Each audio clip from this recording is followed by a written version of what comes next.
لا بأس بالثاني يرحمك الله. Please recite Allah salawat. اللهم صل على محمد.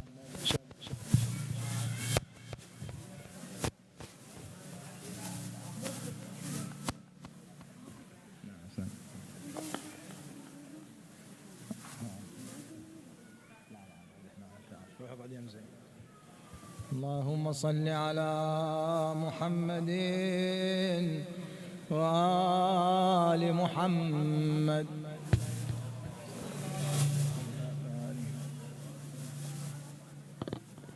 بسم الله الرحمن الرحيم.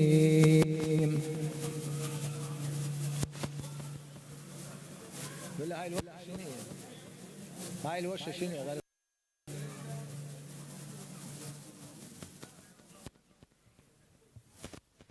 اللهم إني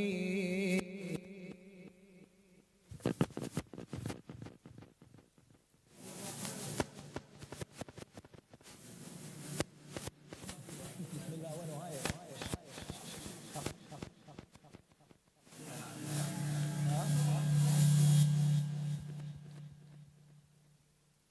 كانت أحسن لكن اليوم هاي اللي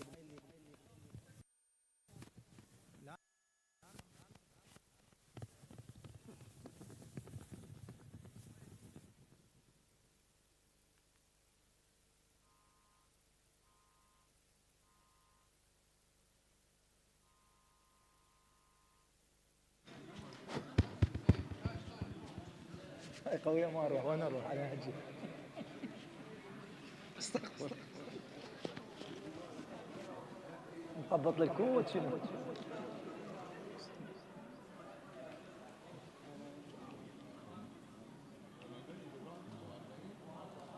اللهم صل على محمد وآل محمد.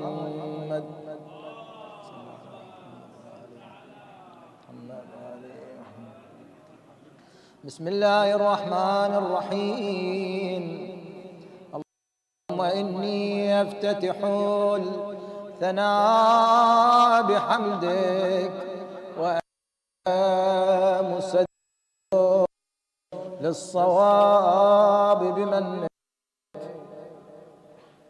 وأيقنت أنك أنت أرحم الراحمين في موضع العفو والرحمة، وأشد المعاقبين في موضع النكال والنقمة، وأعظم المتجبرين في موضع الكبرياء والعظمة.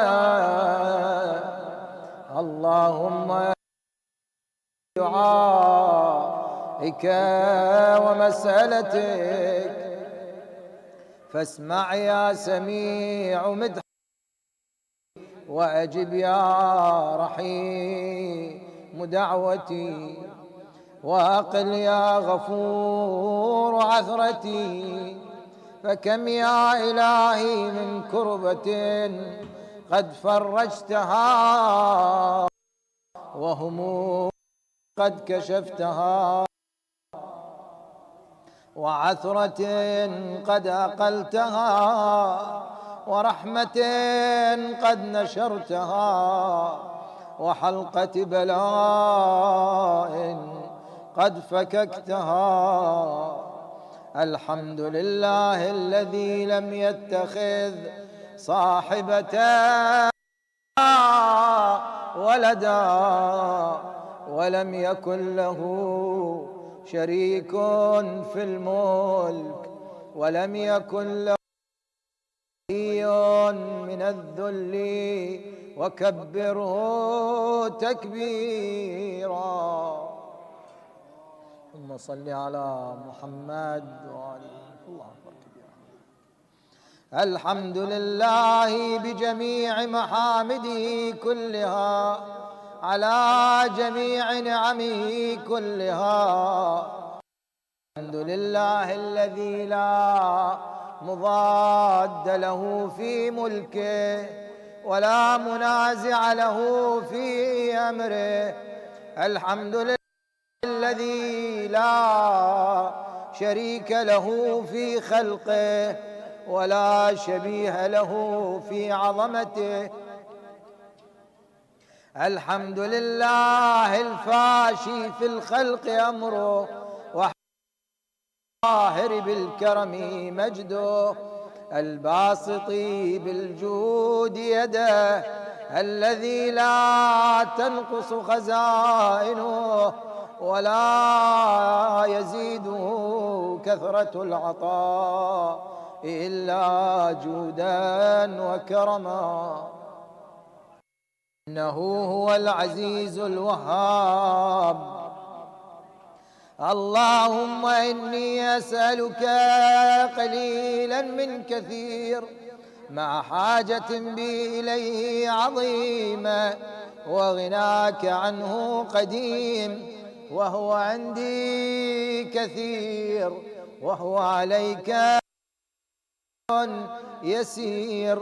اللهم إن عفوك عن ذنبي وتجاوزك عن خطيئتي وصفحك عن ظلمي وسترك على قبيح عملي وحلمك عن كثير جرمي عندما كان من خطئي وعمدي أطمعني في أن أسألك ما لا أستوجبه منك الذي رزقتني من رحمتك وأريتني من قدرتك وعرفتني من إجابتك، فصرت أدعوك آمنا وأسألك مستأنسا لا خائفا ولا وجلا، مدلا عليك فيما قصدت فيه إليك، فإن أبطأ عني عتبت بجهلي عليك. لعل الذي أبطأ عني هو خير لي لعلمك بعاقبة الأمور، فلم أر مولا كريما أصبر على عبد لئيم منك علي يا رب. إنك تدعوني فأولي عنك وتتحبب إلي فأتبغض إليك وتتودد إلي فلا أقبل منك، كأن لي التطول عليك، فلم يمنعك ذلك من الرحمة لي والإحسان إلي والتفضل علي بجودك وكرمك. فارحم عبدك الجاهل وجود عليه بفضل إحسانك، إنك جواد كريم. الحمد لله مالك الملك الفلك مسخر الرياح فالق الإصباح يان الدين بالعالمين. الحمد لله على حلمه بعد علمه، والحمد لله على عفوه بعد قدرته، والحمد لله على طول أناته في غضبه، وهو قادر على ما يريد. الحمد لله خالق الخلق باسط الرزق فالق الإصباح ذي الجلال والإكرام والفضل والإنعام، الذي بعد فلا يرى وقرب فشهد النجوى تبارك وتعالى. الحمد لله الذي ليس له منازع يعادله.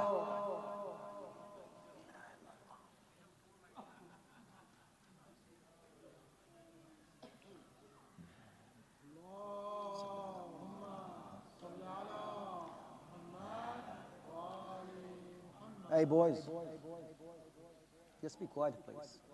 Be quiet. Okay? الحمد لله الذي ليس له منازع يعادله، ولا شبيه يشاكله، ولا ظهير يعاضده. قهر بعزته الأعزاء، وتواضع لعظمته العظماء، فبلغ بقدرته ما يشاء. الحمد لله الذي يجيبني حين أناديه، ويستر علي كل عورة وأنا أعصيه، ويعظم النعمة علي فلا أجازيه. فكم من موهبة هنيئة قد أعطاني، وعظيمة مخوفة قد كفاني، وبهجة مونقة قد أراني، فأثني عليه حامدا وأذكره مسبحا. الحمد لله الذي لا يهتك حجابه، ولا يغلق بابه، ولا يرد سائله، ولا يخيب عامله. الحمد لله الذي يؤمن الخائفين، وينجي الصالحين، ويرفع المستضعفين، ويضع المستكبرين، ويهلك ملوكا ويستخلف آخرين. الحمد لله قاصم الجبارين، مبير الظالمين، مدرك الهاربين، نكال الظالمين، صريخ المستصرخين، موضع حاجات الطالبين، معتمد المؤمنين. الحمد لله الذي من خشيته ترعد السماء وسكانها، وترجف الأرض وعمارها، وتموج البحار ومن يسبح في غمراتها. الحمد لله الذي هدانا لهذا، وما كنا لنهتدي لولا أن هدانا الله. الحمد لله الذي يخلق ولم يخلق، ويرزق ولا يرزق، ويطعم ولا يطعم، ويميت الأحياء ويحيي الموتى، وهو حي لا يموت، بيده الخير، وهو على كل شيء قدير. اللهم صل على محمد عبدك ورسولك، وأمينك وصفيك، وحبيبك وخيرتك من خلقك، وحافظ سرك ومبلغ رسالاتك، أفضل وأحسن وأجمل وأكمل وأزكى وأنمى وأطيب وأطهر وأسنى وأكثر ما صليت وباركت وترحمت وتحننت وسلمت على أحد من عبادك وأنبيائك ورسلك وصفوتك وأهل الكرامة عليك من خلقك.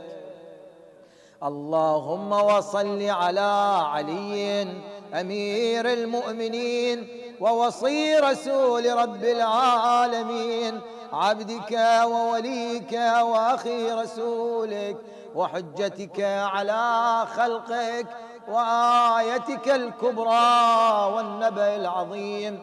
وصلي على الصديقة الطاهرة فاطمة سيدة نساء العالمين، وصل على صبطي الرحمة وإمامي الهدى الحسن والحسين، سيدي شباب أهل الجنة. وصل على أئمة المسلمين علي بن الحسين ومحمد بن علي وجعفر بن محمد وموسى بن جعفر وعلي بن موسى ومحمد بن علي وعلي بن محمد والحسن بن علي والخلف الهادي المهدي، حججك على عبادك وأمنائك في بلادك صلاة كثيرة دائمة. اللهم وصل على ولي أمرك القائم المؤمل والعدل المنتظر، وحفه بملائكتك المقربين، وأيده بروح القدس يا رب العالمين. اللهم اجعله الداعي إلى كتابك والقائم بدينك، استخلف في الأرض كما استخلفت الذين من قبله، مكن له دينه الذي ارتضيته له، أبدله من بعد خوفه أمنا، يعبدك لا يشرك بك شيئا. اللهم أعزه واعزز به، وانصره وانتصر به، وانصره نصرا عزيزا، وافتح له فتحا يسيرا، واجعل له من لدنك سلطانا نصيرا.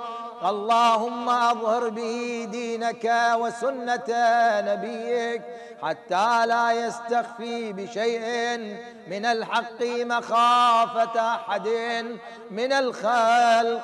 اللهم إنا نرغب إليك في دولة كريمة تعز بها الإسلام وأهله، وتذل بها النفاق وأهله، وتجعلنا فيها من الدعاة إلى طاعتك والقادة إلى سبيلك، وترزقنا بها كرامة الدنيا والآخرة.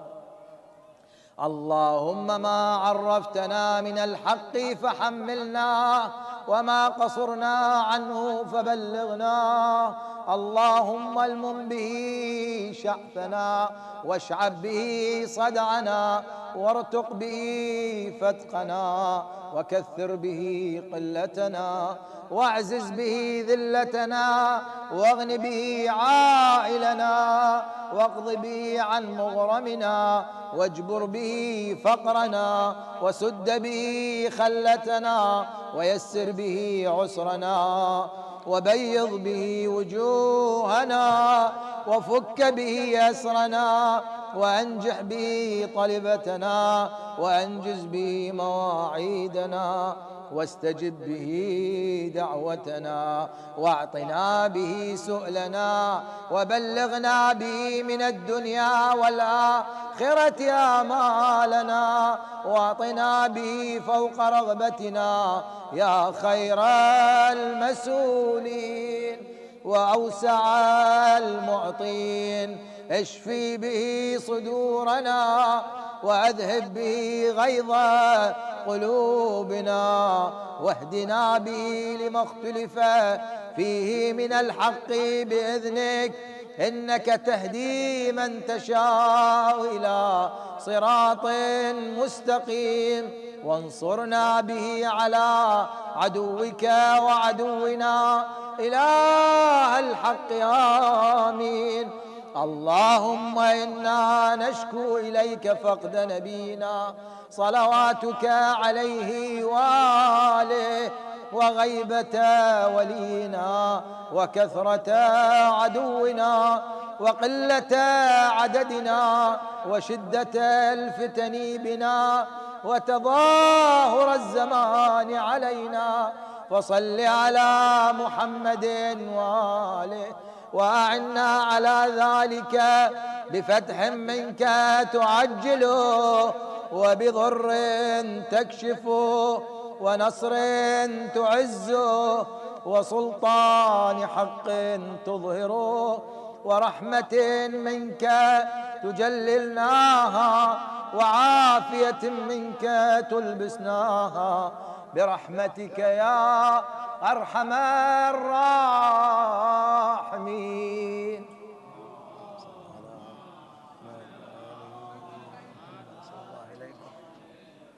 إلى شرف النبي وأرواح أموات المؤمنين والمؤمنات أموات السامعين المؤسسين. رحم الله من يقرأ الفاتحة مسبوقة بالصلاة على محمد وآل محمد.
And as Shias, we have not done enough to discuss this part of Imam Hassan's life, and this was touched last night.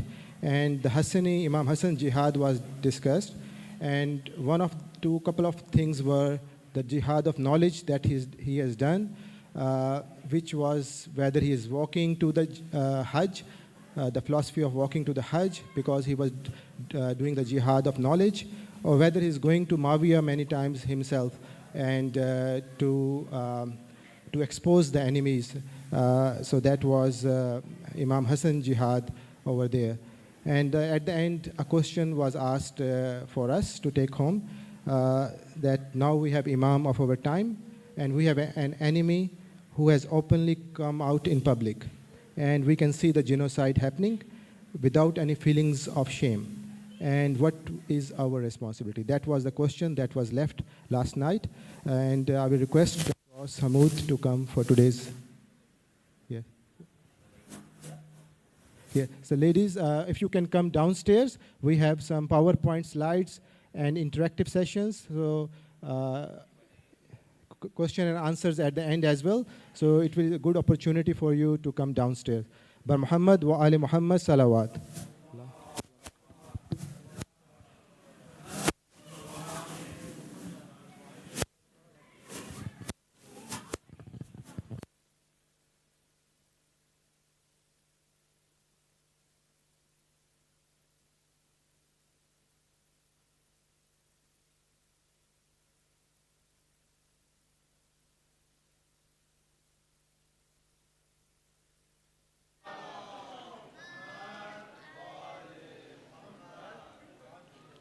إلى أرواح المؤمنين والمؤمنات وبالخصوص الإسلام شهداء اللهم انقر مع الصلوات.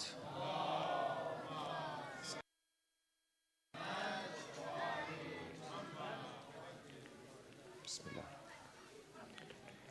الرحمن الرحيم مالك يوم الدين إياك نستعين اهدنا الصراط المستقيم صراط الذين أنعمت عليهم غير المغضوب عليهم ولا الضالين. أعوذ بالله من الشيطان الرجيم. بسم الله الرحمن الرحيم. الحمد لله رب العالمين، ثم الصلاة والسلام على أشرف الأنبياء والمرسلين حبيب إله العالمين أبي القاسم المصطفى محمد. صل على محمد وعلى آله الطيبين الطاهرين المظلومين المعصومين، واللعنة الدائمة على أعدائهم من الأولين والآخرين Dear brothers and sisters in Islam, Assalamu alaikum jami'an wa rahmatullahi wa barakatuh. And thank you for joining us for part 2 of our series of lectures, the Hassani persona, the personality and the political life of Imam al-Hassan al-Mujtaba alayhi salam, which inshallah we are delving deeper into the topic what we covered last night. Allah subhanahu wa ta'ala says, Bismillahir Rahmanir Rahim, وَجَعَلْنَا مِنْهُمْ أَئِمَّةً يَهْدُونَ بِأَمْرِنَا لَمَّا صَبَرُوا وَكَانُوا بِآيَاتِنَا يُوقِنُونَ. آمنا بالله. صدق الله العلي العظيم. This ayah, Suratul Sajdah, which is slightly different to the ayah we read last night. Who remembers the ayah last night we read? Was also وَجَعَلْنَا هُمْ أَئِمَّةً, but was in another surah. It was in Suratul Anbiya. Ahsantum. Last night was وَجَعَلْنَاهُمْ أَئِمَّةً يَهْدُونَ بِأَمْرِنَا وَأَوْحَيْنَا إِلَيْهِمْ فِعْلَ الْخَيْرَاتِ وَإِقَامَ الصَّلَاةِ وَإِيتَاءَ الزَّكَاةِ وَكَانُوا لَنَا عَابِدِينَ. Tonight, this is a slightly different, also talking about A'imma.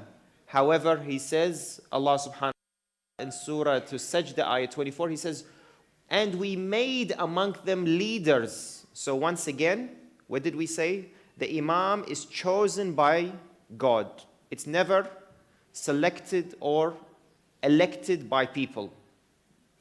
However, he says, we made them leaders guiding by our command. So the aim of the Imam is that he guides humanity through which way means. The guidance comes from who? The guidance comes from Allah subhanahu wa ta'ala. That's why our present Imam, Ajjalallahu farajahu, he, Allahumma salli ala Muhammad wa he is actively taking this role. Even if he is in the state of ghaiba or if he is in the state of presence, he is actively guiding humanity and providing the guidance. Lamma sabaru, however, they were patient and they were certain of our signs. The Imams, last night we said that they are infallible, they are ma'soom, not commit sin, and that they are guided so that they perform all of the wajibat that Allah subhanahu wa ta'ala has asked them to do. Here he says, and also they have certainty in our signs. Yaqeen. There is no doubt in their faith, no doubt in their belief. Unlike ordinary human beings, sometimes we feel like we have doubt in our heart.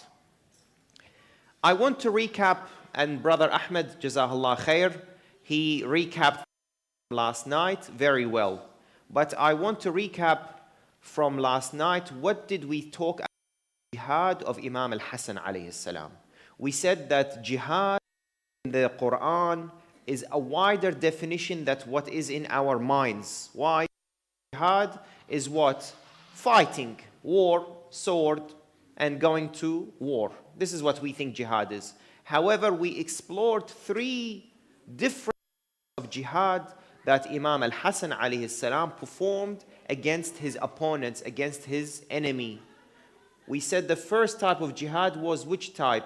And last night the ladies were speaking, but I couldn't hear them because they are very softly spoken. So we have a mic, if the ladies can have on their side, in case they want to talk. But from the brothers, first type of jihad, what did we say? Imam al-Hassan alayhi salam, the first and most important type of jihad he performed against his enemy. Knowledge, ahsantum. The jihad of knowledge. He was the beacon of guidance and knowledge against the ignorance and the emptiness that Muawiyah and Bani Umayyah were disseminating and spreading against the ummah. That was the first thing. The second type of jihad that he performed was the jihad of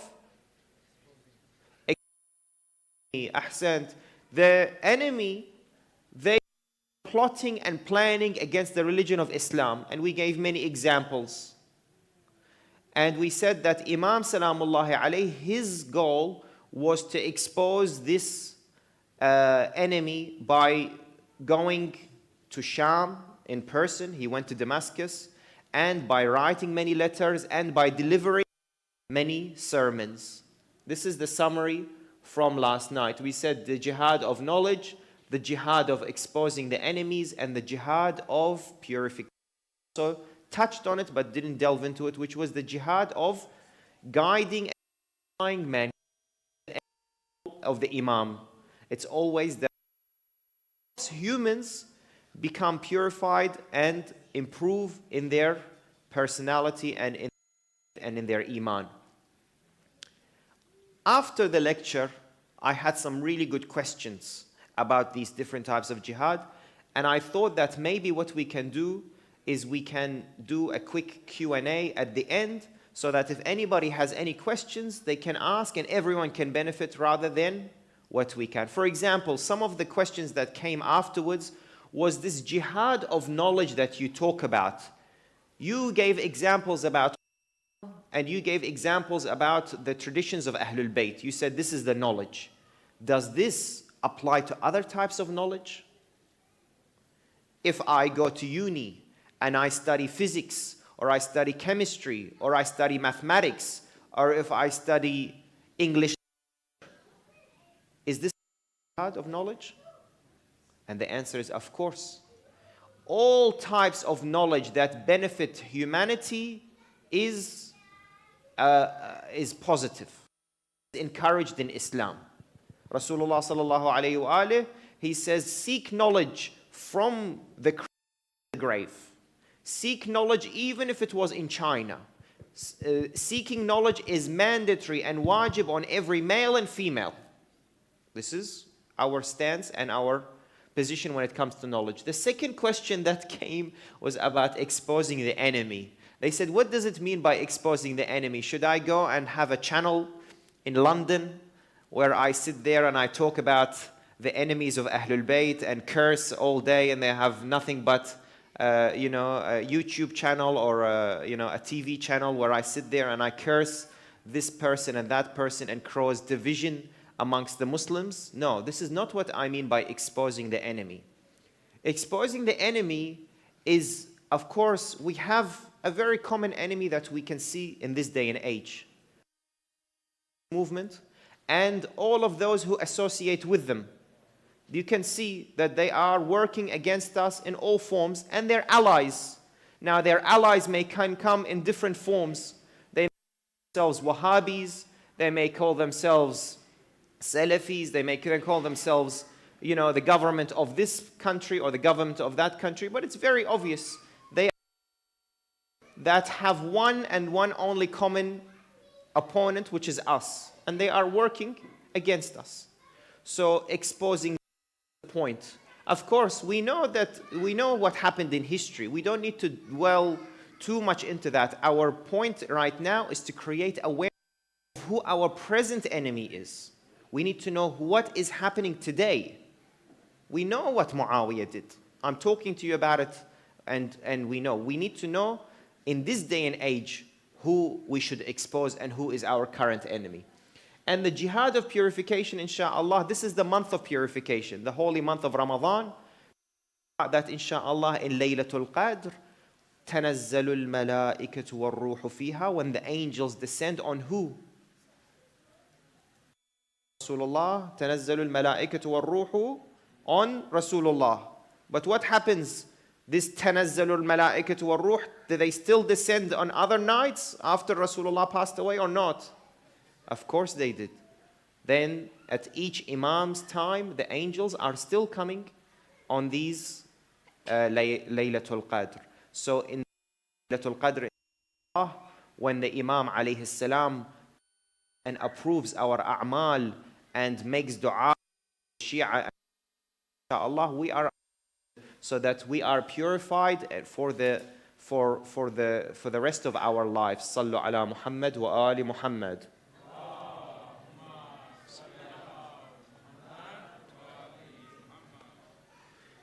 The question that I want to delve into tonight is that we answered that yesterday Imam Hassan alayhi salam performed all forms of jihad against Muawiyah. And we learn from these forms of jihad, we should also perform it against our opponents. But the question still begs itself, is why did he not perform jihad in terms of fighting against Muawiyah, in terms of an armed force? Because they say, if you say that this is the other better forms of jihad, which is the jihad of knowledge and the jihad of exposure and the jihad of purification, then why did Ali ibn Abi Talib alayhi salam go to battle in Siffin against Muawiyah? Why did Imam Hussein alayhi salam go to Karbala? Why is it only Hassan salamullahi alayhi didn't go to war? To answer this question, I need to give you a background that this is not a matter of bravery. The Imam al-Hassan alayhi salam, we have to be careful that we don't portray him to be a man who was not brave enough to go to war. Why? Because we as Shia, we tend to talk about the bravery of Ali ibn Abi Talib salamullahi alayhi all the time. Ali in Badr, Ali in Uhud. Yeah? And we talk about the bravery of Abu Abdullah al-Hussein alayhi salam in Karbala. But we don't talk about the bravery of Imam al-Hassan alayhi salam, portraying him as if he was a weak, God forbid, a weak person that didn't have the bravery in the battlefield, and that's why he didn't fight Muawiyah. Let me give you 3 examples of the bravery and then move on to answering the question properly. First one is in the battle of the camel. You know that Imam Ali alayhi salam during the Khilafah, he fought a very vicious, 3 vicious wars. The first one is called Jamal, second one is called Siffin, and the third one is called Nahrawan. Let's talk about the Battle of Jamal. The Battle of Jamal happened between very important in Islam. A lot of the people who were on the opposition against Amir al-Mu'mineen were by title important Sahaba of Rasulullah sallallahu alaihi wasallam. They were reciters of Quran. Zubair and Talha and the likes of them were in the battlefield against Amir al-Mu'mineen. Imam Ali alayhi salam said, I don't want bloodshed. I don't want this war to go on for days. I don't want this war to extend bigger than what it has to be. What I want is I want to make the war end as quick as possible. So he brought his children, Hassan, Hussein, Muhammad ibn al-Hanafiyyah, and other boys, and there is one way to end this war very quickly, and that is the camel down. What do we have to do to end the war? Al-jamalu wa ma hamal. The camel and whoever is riding the camel. If we bring that down quickly, she was the symbol of the war. If we bring the camel down, then the war will come to an end. So he said to his boys, he said, one of you take the spear and go and kill the camel, let it fall. Once her army sees that the camel is gone, we are, alhamdulillah, finished. Her army will retreat, and that will be the end of it, with minimal bloodshed. The war began. Muhammad ibn al-Hanafiyyah tried to go to and attack the camel. And what happened was, the camel was surrounded by the most fierce and strongest army men. There was a tribe from Basra, and they were given the responsibility of guarding the camel. And they made circles around it that no one could infiltrate to reach it. So Muhammad ibn al-Hanafiyyah, the son of Amir al-Mu'mineen alayhi salam, tried ways from here, from there. He came back to his father. He said, I can't reach her. Can't reach it. Imam al-Hassan alayhi salam said to him, let me do it. He grabbed the arrow and he went straight through that army until, as depicted in this picture, He reached the camel, he put his spear through it, the camel and the carriage of the camel fell to the ground. And that was the end of that. It's interesting. They say that when he came back to his father with his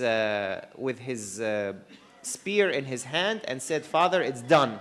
Mission accomplished."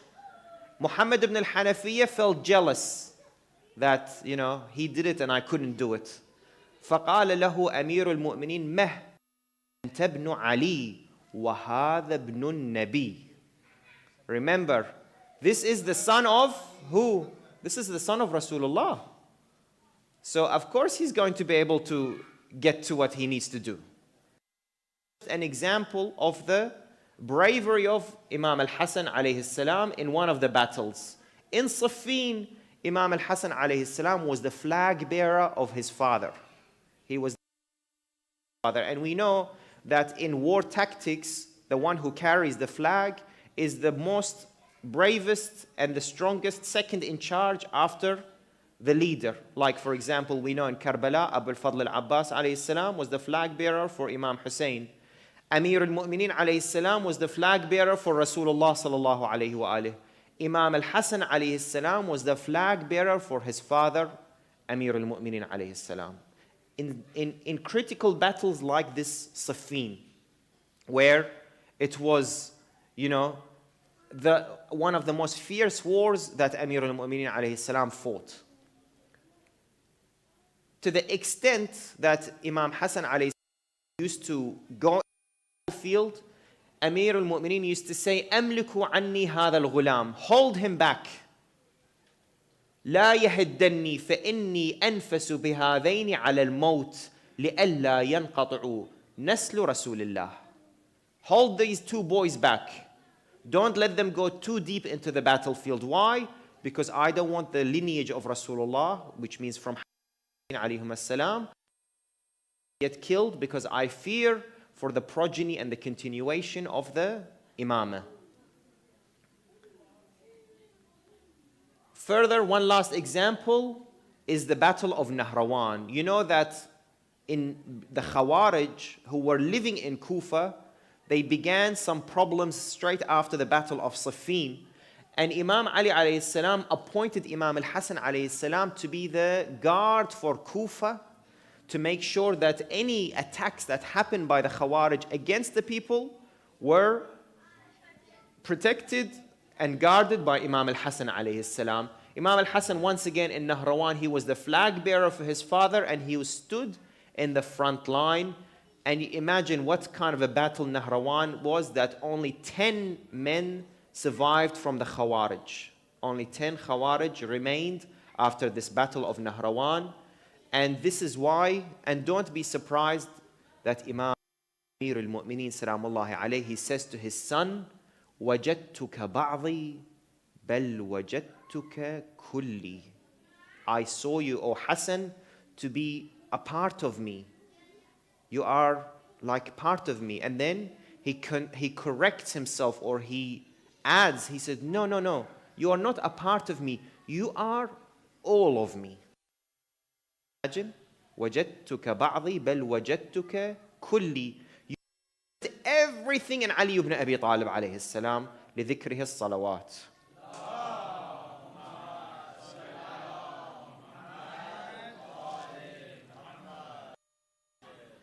So the question of bravery is not there. We don't question that is Imam Hassan alayhi salam. It's not even a question that we should be asking.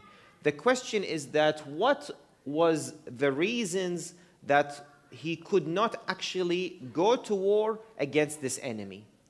And of course, those who are wondering, why are we discovering this? Why are we learning this? You will find out, inshallah, towards the end, in the next 10-15 minutes. Situations are lessons for us. We, as Shia, we are part of the obstacle. So we need to make sure that we learn from the history of the Shias that lived during the time of the Imam, so that we don't repeat the same mistake when it comes to our time and our Imam alayhi salam. First attempt, Imam al-Hassan alayhi salam, you know that when his father, Amir al-Mu'mineen alayhi salam, passed away, he became the official Khalifa in Kufa. And his capital was Kufa, and he ruled as the governor and the after his father for 6 or 7 months. During that time, he sent a letter to Muawiyah ibn Abi Sufyan asking him to do bay'ah and asking him to stay put where you are.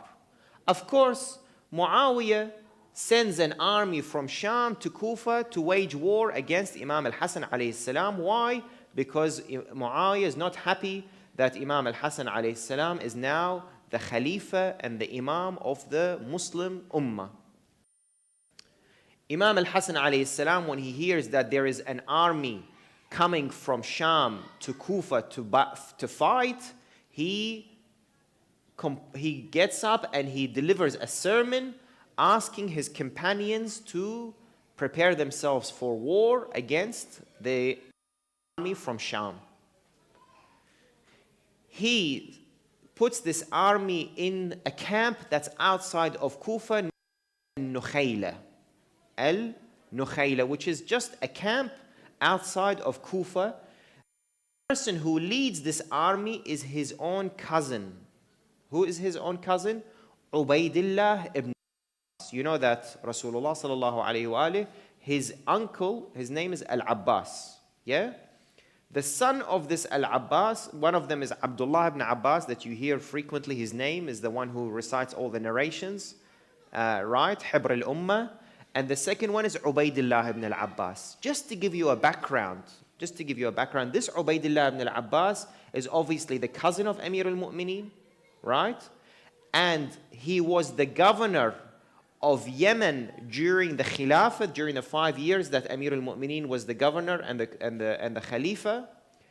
And more than that, Muawiyah attacked Ubaydillah ibn al-Abbas when he was the governor and killed 2 of his children in a very horrible way. They say the army of attacked Ubaydillah ibn al-Abbas and they grabbed the children and they smashed them against the wall and they killed them. This is Ubaydillah ibn al-Abbas. Now, this is the interesting thing. This Ubaydillah ibn al-Abbas is now the army leader in Nukhayla, the army of Imam al-Hassan, ready to go to war against Muawiyah ibn Abi Sufyan. What do you think happens that night, that the next morning the army of Imam al-Hassan wake up to find that their leader, the army leader, the cousin of Imam al-Hassan, is not there to lead them to war? What was Muawiyah's best weapon? Money. Muawiyah that night sent to Ubaydillah ibn al-Abbas, they say in the narrations, 1,000 dirhams. 1,000 times 1,000 dirhams, which is how much? 1 million. 1 million dirhams was given to Ubaydillah ibn al-Abbas to say, come to Sham, forget about Hassan, forget about your family, come and live with us, we make you rich, we give you the best life you can think. And this, like every time I think about this event in history, I have trouble understanding. If you want to sell your religion for money, fair enough. You have no faith. But this man, only a few years ago, killed your own children. How do you hand? And this is why Rasulullah sallallahu alayhi wa alayhi, حب الدنيا كل بلية.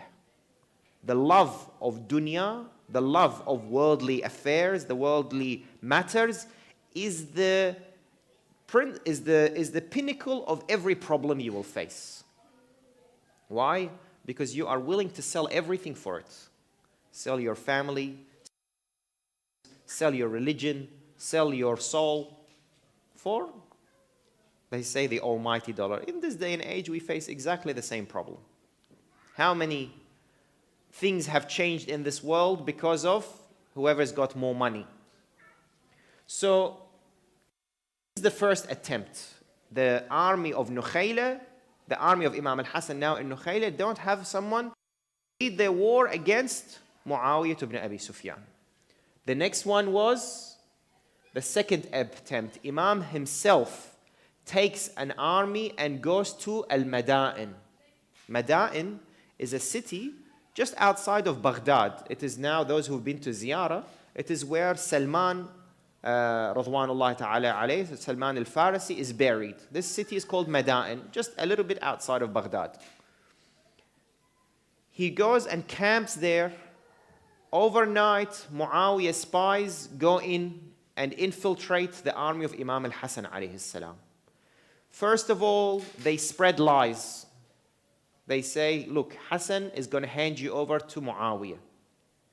The second thing is they bribe some, and they say, all we need you to do, what did Muawiyah want? All we want you to do is we want you to hand Hassan over to Muawiyah. Grab him, capture him, and bring him with you to Sham. So Imam al-Hassan alayhi salam, his tent is raided by his own army. His own army. They raid his tent. They steal even the prayer mat that he was standing on, and they stab him. They tried to stab him in the chest, but he defended himself. The dagger landed in his leg. And that was on the 23rd of Rajab. Imam al-Hassan alayhi salam was stabbed in Mada'in in his own leg, and it took 6 months for him to heal from this. That's when he was taken from this campsite, from this army site, to the house of the uncle of Al-Mukhtar. You know, that his name is Sa'ad ibn Sa'id al-Thaqafi. He was there, the uncle, the father-in-law of Al-Mukhtar, and he stayed in his house until he healed from the stab wound in his leg. So how is Imam alayhi salam going to fight when his two attempts failed? His first attempt, his own cousin betrayed him, and the second, his own army betrayed him. What kind of a betrayal is this? Why is this happening to Imam al-Hassan alayhi salam? Why did this armed war against Muawiyah fail both times? We have to analyze this so we can understand. There are three main reasons. I won't have time to go through them today, just so that we can make time for Q&A. But today I will just talk about the army itself, the Imam Hassan army, and what? Inshallah, tomorrow night I will speak about the enemy and how they managed to change things. And the last night I will talk about the external enemy, the enemy that was working against Imam al-Hassan from outside. The army itself, of course, Imam al-Hassan alayhi salam didn't have an army of his own. He inherited the leftover army from his father, Amir al-Mu'minin alayhi salam, and this army unfortunately was exhausted. They had been through to war in Jamal, they had war in Siffin, they had been through to war in Nahrawan, and even Imam Ali alayhi salam himself tried to take them to war 1/4 time, but they were just not complying. They were not ready to go to war again. When Imam al-Hassan alayhi salam first took over the Khilafah after his father, 40,000 men paid their allegiance to him. However, with time, this number declined from 40,000 down to 20,000. However, the army of Muawiyah was growing. Muawiyah sent that before, when I mentioned to you, he sent 60,000 people to Kufa. 60,000 is a huge number. You can't even imagine. And these people were not ready to do this.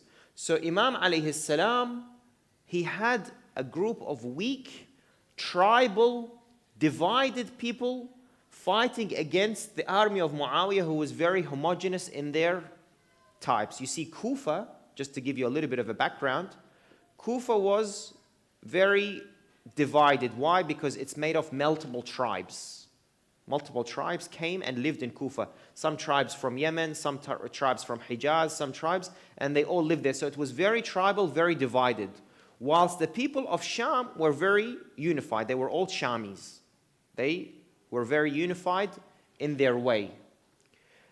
The second biggest issue with the army of Imam al-Hassan alayhi salam was the army did not have a single set of beliefs. You know, some of us, we think that Imam's army is all Shia.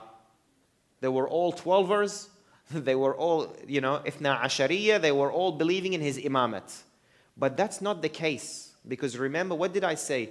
This was the leftover army from what Imam Ali alayhi salam had in Kufa. And we know that Kufa was not all 100% Shia. It's not like Kufa today. Kufa was a mix of Christians and Jewish and all types of Muslims. Look at what Shaykh al-Mufid, rahmatullahi alayh, he says in a very good text that he summarizes what kind of an army Imam al-Hassan alayhi salam had.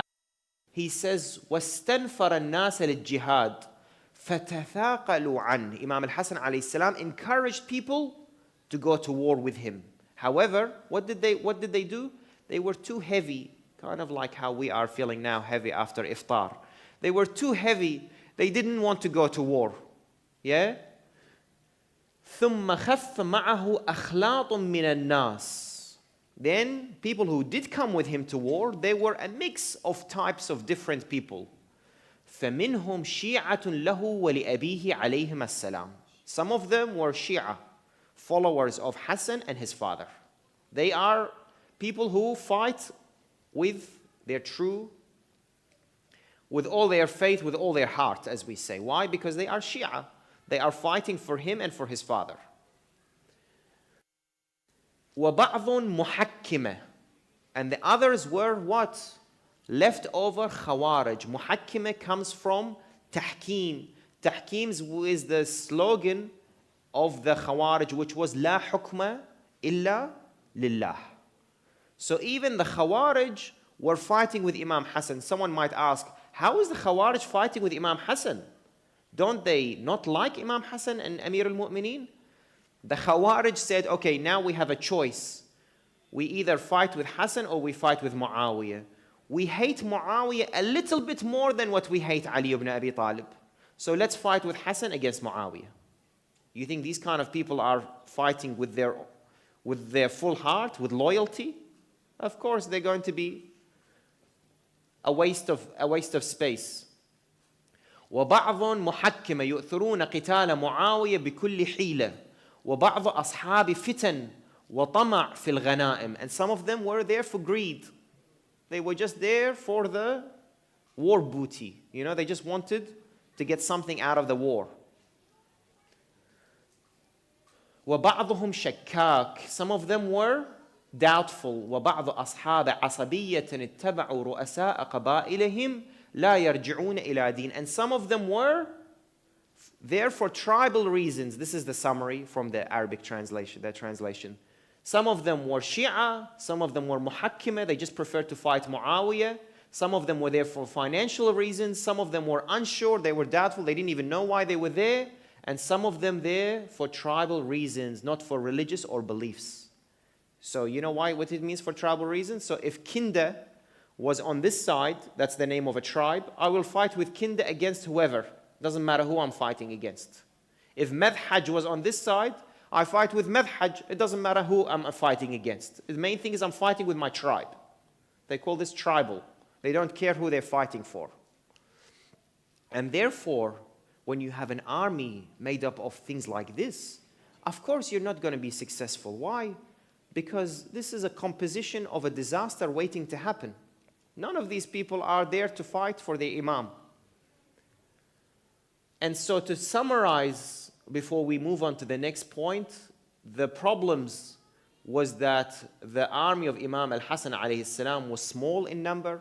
They were not big compared to the army of Muawiyah. They were not homogeneous and they were not united in their beliefs. They were not united. And this, brothers and sisters, really, I just want to pause here and talk about the idea of unity. You know, we tend to enjoy division, and I don't know why. Unfortunately, we as humans, we tend to really focus on division, and we need to make sure we step away from that and have a bigger vision, a wider vision than that. As a Shia community, why do we divide over things that are not worth dividing over? The perfect example is now this crescent of the holy month of Ramadan. Oh, your Ayatollah says you start on Tuesday, and your Marja' says we start on Wednesday, and who fasts on Monday, and why did you do this? We are all fasting for the holy month of Ramadan. Why do we divide over silly things that are not worth it? Now, we have people coming out amongst the Shia. This is a big movement. It started in Sydney and in other places. No taqleed. Don't follow a marja'. All maraja' are kafir. Ajib. If all maraja' are kafir, then how did tashayyu' reach us to this day and age? By miracle? The next thing is, now, inshallah, in 20 days, the Eid, and God, help us what's going to happen with the crescent of the Eid. Inshallah, we are all united.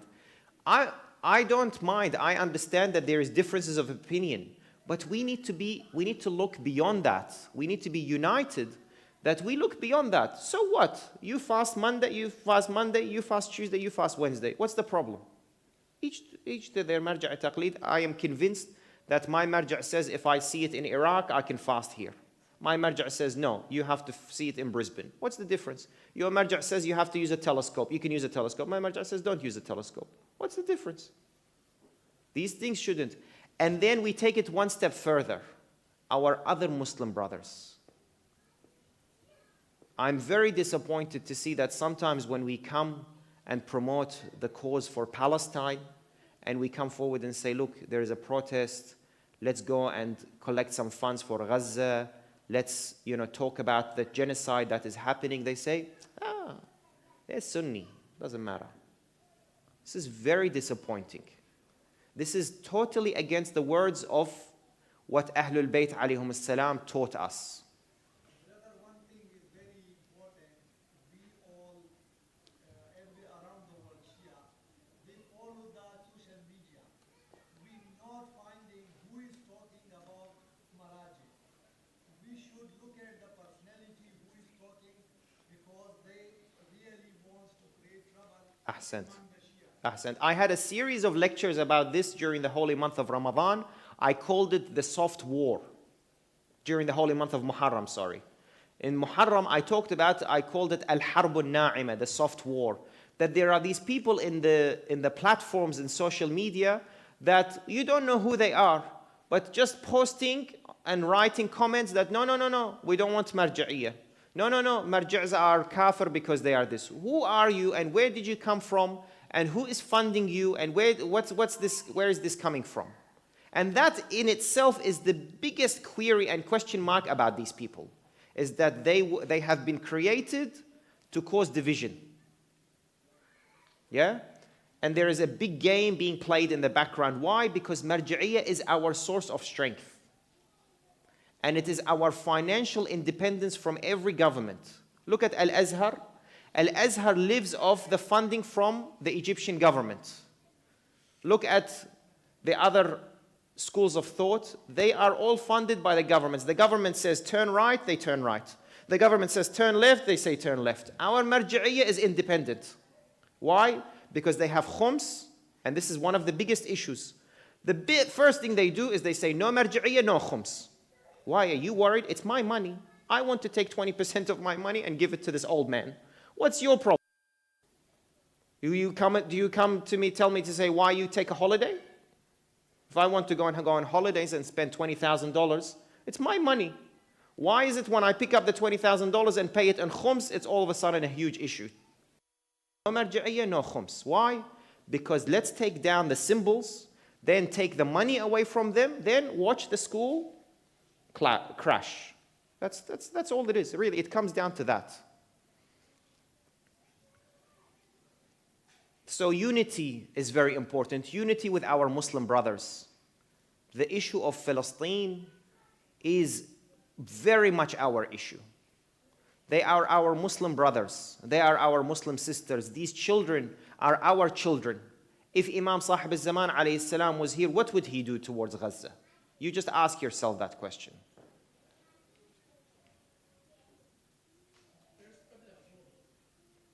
Ahsant. More than that, how many shuhada did we give to protect the shrine of Sayyidah Zainab alayhi salam when Daesh tried to? What did they write? What was the slogan of Daesh? They said, no Zainab after today, right? And alhamdulillah, we gave martyrs, we gave blood, we gave everything to fight Daesh. Why? Because we said this is sacred. Yeah? Ahlul Bayt is sacred. Gaza and Palestine is not sacred land. This is our first qibla. This is where Prophet ﷺ ascended from earth to heaven. This is where Prophet Ibrahim is buried. This is where Prophet Ishaq is buried. This is where Prophet Yusuf is married. This is where Hashim, the grandfather of Rasulullah, is buried in Gaza. These are not holy sites. So it's our issue just as much as anybody else's issue. If not, it is primary our issue. No one else's issue.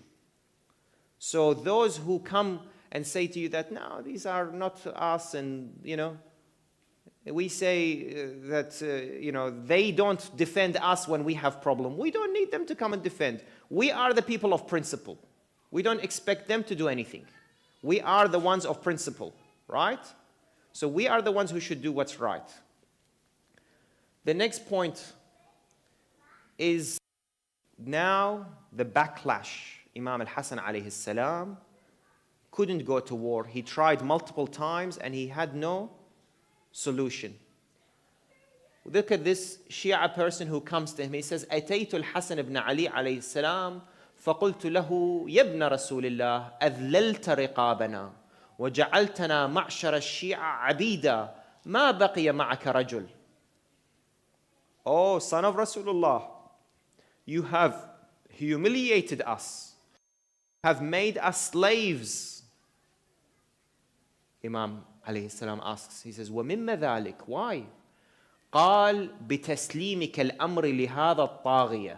Why? Because you handed the Khilafah back to that tyrant, meaning Muawiyah. قال والله ما سلمت الأمر إليه. No, I did not hand him anything. Don't ever think, inshallah, in the next 2 nights we will talk about this. Don't ever think the peace treaty between Imam Hassan alayhi salam and Muawiyah was handing him something back. No, it was you rule where you are, and at the end of the day the decision is mine. Imam Hassan alayhi salam, one of his conditions was you can govern, but it's my decision. He didn't hand him over the power. Then he says, لم أجد أنصارا. However, I didn't find a supporter. ولو وجدت أنصارا لقاتلته ليلي ونهاري حتى يحكم الله بيني وبينه. Only if I had supporters, I would have fought him day and night until Allah shows who the winner is. Only if I had supporters. And this, brothers and sisters, is the most important take-home message for tonight. And I will make some time, inshallah, for questions and answers.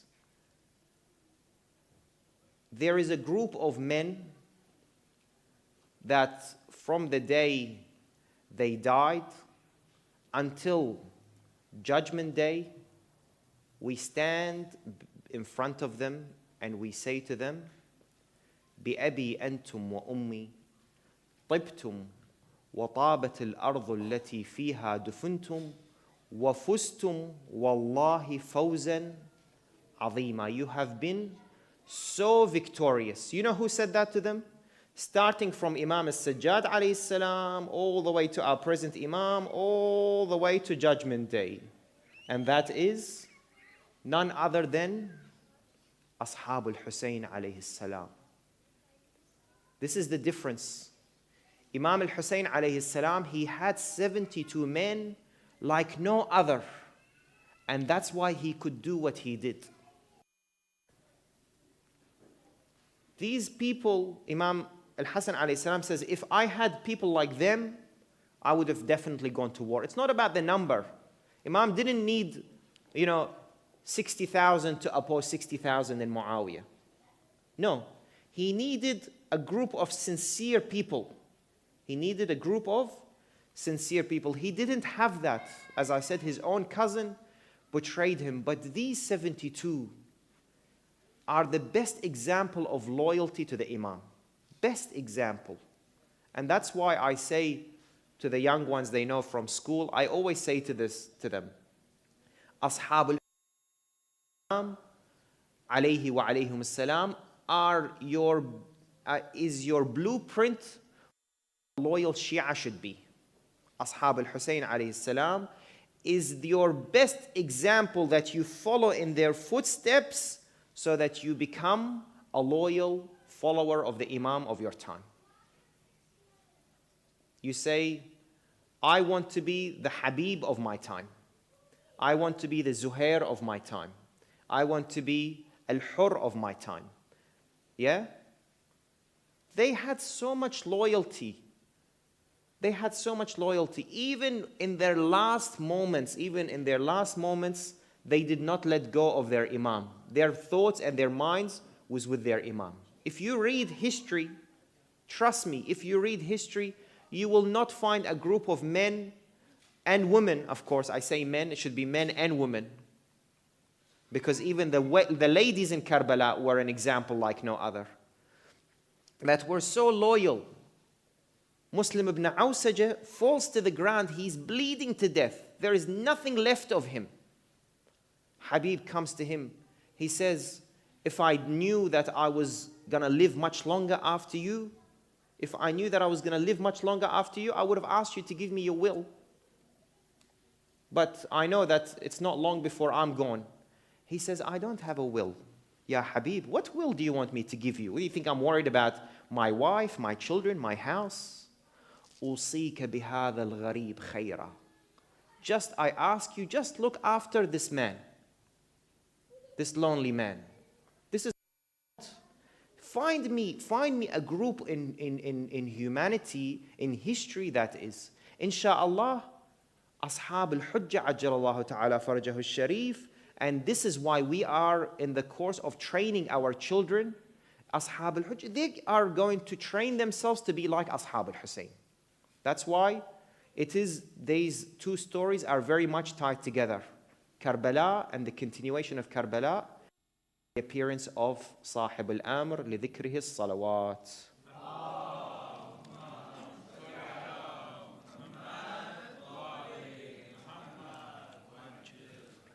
That officially concludes our lecture today. But as I said, brothers, we have a mic. Yeah, Ahsant. We have a mic. If we have maybe just 10 or maximum 15 minutes, for anyone who has any questions, I'd be more than happy to. Riza, your own. Yes, sorry. You know how you're saying this whole time about the fights of Imam Hassan and Muawiyah? What was Imam Hussein doing? Imam Hussein alayhi salam was Imam Hassan's right-hand man. He was Imam Hassan's right-hand man. When there's an Imam, the following Imam is just his supporter. Yeah, good question. First of all, I want to thank you, doctors, for Ahsan. really doing a lecture and an interactive lecture and giving us a chance to ask questions as well. You listed the various battles that Amir al-Mu'mineen was a part of and a true role model for us. I just wanted to ask, when Umar ibn Khattab attacked Bibi Fatima, why didn't Imam Ali stop him? This is a very, sensitive topic, but of course there is no taboo in Islam. There is nothing that stops us from answering any questions. The situation in the house was a state of battle. Amir al-Mu'mineen at that state, he still remains to be the bravest. But I tell you to refer to one story in the Holy Quran, which is the story of Musa and Harun. when Musa alayhi salam went to the mountain and left looking after Bani Israel. He told him, look after Bani Israel, but don't cause any bloodshed. That was the wasiyah, the will from Musa to Harun alayhi salam. What happened when Musa alayhi salam went to the mountain? They worshipped the calf. They created a golden calf and they began to worship it. Musa alayhi salam came down and said, what's this? I leave you for 40 days. I come back, they're worshipping an idol? Harun alayhi salam said to him, oh brother, don't get angry at me. You told me I can only do this much. And I did as much as this. You told me don't cause bloodshed in Bani Israel. And I did exactly what you told me. And the same story, Inni anta minni, Rasulullah says to Amir al-Mu'mineen, anta minni bimanzilati Haruna min Musa. You are to me like Harun was to Musa. Exactly what happened in Bani Israel happened to the Ummah and the nation of Rasulullah sallallahu alayhi wa alayhi. Rasulullah just died. Imam Ali alayhi salam was occupied with other more important things. This attack happened on the house, on his house. Fatima alayhi salam being the symbol of being bad'atu Rasulullah, she found that it was her responsibility to defend and therefore resulted in this injury. Imam Ali alayhi salam was asked by Rasulullah sallallahu alayhi wa alayhi not to cause any bloodshed. And therefore he could not fight. It's as simple as that. Good question. Can we give the sisters an opportunity? We have the mic. So his sister side. This one is not working. It's okay. Yes. Thank you for the lecture, Dr. Oz. Ahsan. My question is, and that's a question that maybe many kids would have, is that like we mentioned that one of the reasons for Imam Hassan's army was that it was small. But Karbala shows and Badr, Uhud, they all show that the numbers don't matter, it matters your intention and your niyyah. Yes. So companions of Imam Hussein who were also companions of Imam Hassan and companions of Imam Ali alayhi salam who were also companions of Imam Hassan alayhi salam, such as Kumail, Miqdad, Salman, Habib ibn Mazahir, Muslim ibn Awsajah that we just mentioned. So all of these, if Imam Hassan had these, would they not have been sufficient? Inshallah. It's multifactorial, sister. So what happened is those companions also, some of them did develop after time. Not all of them were there from the time of, like if you remember, maybe 2 Muharrams ago, I gave a lecture about Ashabun Nabi fi Karbala, the companions of the Prophet that remained in Karbala. Maybe we have a handful of them that were loyal. Yes, those people were willing to fight for Imam Ali just like they were willing to fight for Imam Hassan. Why? Because they fight based on theological basis. But there was a lot of others that joined Imam Hussein alayhi salam after. A group joined Imam Hussein from Medina to Mecca. And a group of them joined him from Mecca to Kufa, or where he reached in Karbala. So the numbers did increase. Imam Hassan alayhi salam, we don't have any evidence that he had up to 72 that Imam Hussein alayhi salam did. The second thing is, which is we will explore inshallah in the coming nights, was that the treaty that Imam Hassan alayhi salam signed with Muawiyah was the last bullet or the last nail in the coffin of Bani Umayyah. The moment Imam Hassan alayhi salam signed that treaty and the 10 years were over and Muawiyah broke that treaty by poisoning Imam al-Hassan alayhi salam, cursing Amir al-Mu'mineen alayhi salam, giving the Khilafah to Yazid, he broke all of the conditions of the treaty. Imam Hussein alayhi salam then had every means to do his uprising that he did. So it was also a time factor, but also the type of people that were there. Do we have question from ladies' side? Another questions? Oh.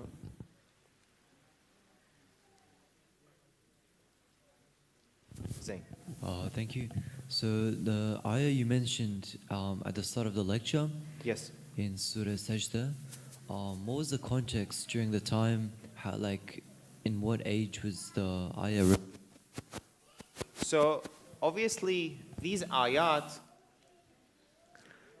can apply to multiple examples. So sometimes the ayat, if you read them in its context, it sounds like it's talking about prophets. And he calls the prophets imams. However, the rules about hujjatullah ala ardih, the proof of God on earth, regardless of that being a nabi or a rasul or an imam, they all apply. The reason I'm using these ayat is because it talks about the characteristics of what an imam should have, which is chosen by God, divinely protected from sin, and being inspired to do good, and having the ability to guide humanity by his command. His command as in by Allah's command. So sometimes these ayat are actually referring to some prophets, but they apply to the imams of Ahlul Bayt just as much as they apply to the prophets that were previous to them. And so they are all revealed in different settings. And in the ayat of the Holy Quran also, Zain, sometimes there is a specific meaning and sometimes there is a general meaning. When you learn tafsir, inshallah, you know that some ayat have tafsir khas, which is why it was revealed on this reason, and sometimes tafsir am, general, that this ayah applies to every mu'min, this ayah applies to every imam, this ayah applies to every prophet or hujjah. More questions?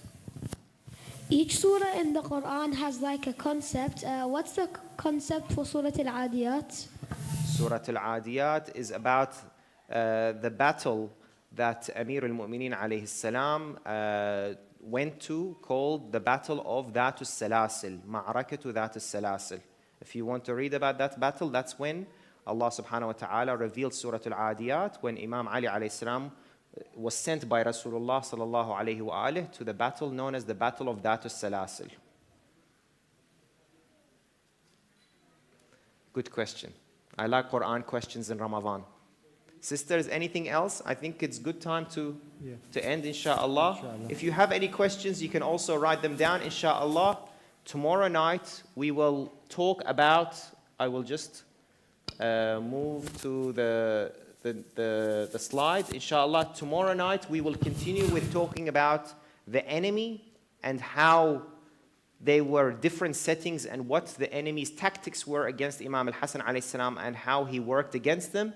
And the night after that, inshallah, we will talk about the external enemy, the external plans that were being plotted in Rome against Islam and against Ahlul Bayt alayhum salam. Thank you very much. We conclude with a short dua. Bismillah ar-Rahman ar-Rahim. Allahumma kulli waliyika al-Hujjat ibn al-Hasan. صلواتك عليه وعلى آبائه الطيبين الطاهرين في هذه الساعة وفي كل ساعة وليا وحافظا وقائدا وناصرا ودليلا وعينا حتى تسكنه أرضك طوعا وتمتعه فيها طويلا. اللهم عجل لوليك الفرج واجعلنا من أنصاره وأعوانه والذابين عنه والمستشهدين بين يديه